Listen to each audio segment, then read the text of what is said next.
அனைவருக்கும் வணக்கம். இன்னைக்கு நம்ம வீடியோல ஷார்ட் அண்ட் ஸ்வீட்டான ஒரு குட்டி ஸ்டோரி தான் பார்க்க போறோம். வாங்க. ஒரு டாகு ஃபாரஸ்ட்ல தனியா மாட்டிக்கிச்சு. அந்த டாகுக்கு டைரக்ஷனே தெரியாம இங்கேயும் அங்கேயும் போய்கிட்டு இருந்துச்சு. இதை ரொம்ப நேரமா கவனிச்சு பார்த்துக்கிட்டு இருந்த ஒரு சிங்கம் மனசுக்குள்ள நினைக்குது, ஆஹா நமக்கு இன்னைக்கு செம்ம சாப்பாடு தான், எப்படியாச்சும் அந்த டாகை வேட்டையாடி சாப்பிடலாம் அப்படின்னு டாக் இருக்கிற பிளேஸுக்கு ஓடி வருது. அப்போ அந்த டாகுக்கு மனசுக்குள்ள செம்ம பயம் இருந்தாலும் அதை வெளியே காட்டிக்காம அந்த சிங்கத்தை பார்த்து பயந்து ஓடாம அங்கேயே நின்றுகிட்டு இருந்துச்சு.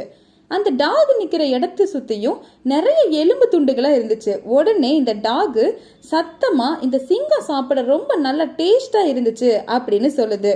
இதை கேட்டு அந்த சிங்கம் வந்த வழியிலே திரும்பி ஓடி போயிருச்சு. இந்த டாக் பண்ண டிராமாவை மரத்து மேல இருந்து ஒரு குரங்கு பார்த்துக்கிட்டு இருந்துச்சு.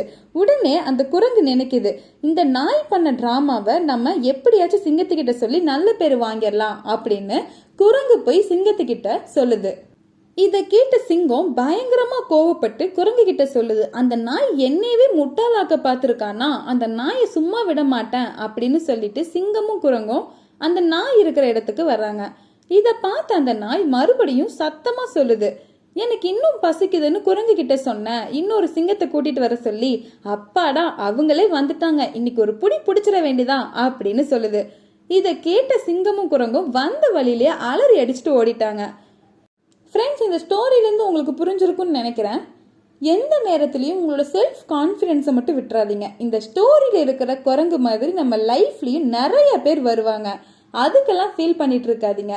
லைஃப்னு ஒன்று இருந்தால் கண்டிப்பாக சேலஞ்சஸ் அதிகமாக தான் இருக்கும். நம்மளோட மைண்டை மட்டும் நம்ம ப்ராப்பராக யூஸ் பண்ணால் போதும், நம்ம எவ்வளோ பெரிய சுச்சுவேஷனாக இருந்தாலும் அதுலேருந்து கண்டிப்பாக மீண்டு வர முடியும்.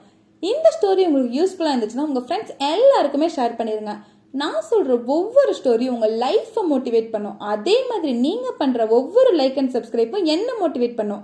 தேங்க்ஸ் ஃபார் வாட்சிங். இதே மாதிரி அடுத்த ஒரு வீடியோவில் பார்க்கலாம். பாய்.